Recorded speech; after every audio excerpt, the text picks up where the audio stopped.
আসসালামু আলাইকুম। আবারও চলে আসছি নতুন একটি রেসিপি নিয়ে।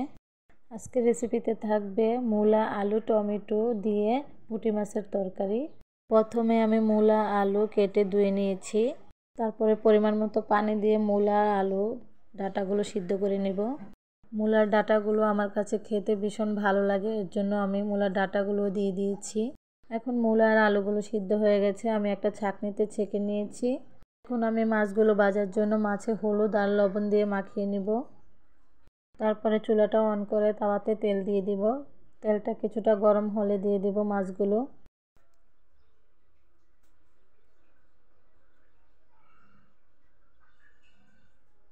সবগুলো মাছ আমি দিয়ে দিয়েছি।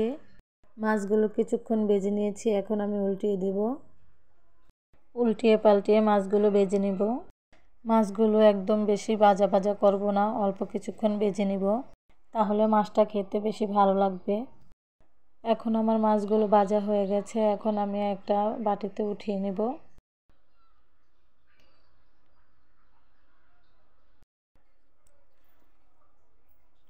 এখন আমি সবগুলো মাছ উঠিয়ে নিয়েছি। তারপরে একটি কড়াই বসিয়ে দিয়েছি, কড়াইতে কিছু তেল দিয়ে দিয়েছি। তেলটা গরম হলে দিয়ে দিব 3টি পেঁয়াজ কুচি। পেঁয়াজগুলো ব্রাউন কালার করে ভেজে নিয়েছি। তারপরে দিয়ে দিয়েছি পরিমাণ মতো পানি, হলুদের গুঁড়া, মরিচের গুঁড়া, লবণ, ধনিয়ার গুঁড়া, আদা রসুন বাটা দিয়ে দিয়েছি। এখন আমি মশলাগুলো নেড়েচেড়ে কিছুক্ষণ কষিয়ে নেব। কিছুক্ষণ কষিয়ে নিয়েছি, এখন আমি মূলা আর আলুগুলো দিয়ে দিব। তারপরে সবগুলো উপকরণ মশলার সাথে মিশিয়ে নেব। মিশানো হয়ে গেলে দিয়ে দিব অল্প পরিমাণ পানি। এখন কিছুক্ষণ কষিয়ে নেব। এখন একটা ঢাকনা দিয়ে ঢেকে দিব। ফিরে আসছি কিছুক্ষণ পর। এখন একটু নেড়ে দিব। এখন দিয়ে দিব টমেটো।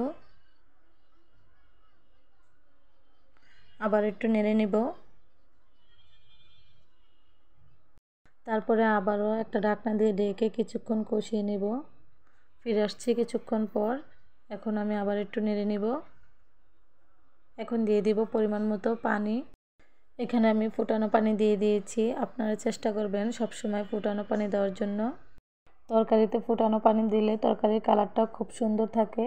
এখন আমি সবগুলো মাছ দিয়ে দিয়েছি।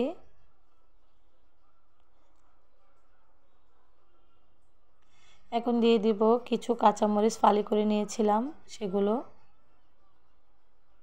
এখন আমি একটা ঢাকনা দিয়ে ঢেকে 5 মিনিট রান্না করে নিব। ফিরে আসছি 5 মিনিট পর। এখন আমি দিয়ে দেব ধনিয়া পাতা। ধনিয়া পাতার পরিমাণটা একটু বেশি দিতে হবে, তাহলে খেতে ভীষণ মজা লাগবে। এখন একটা ঢাকনা দিয়ে ঢেকে 2 মিনিটের মতো রান্না করে নেব।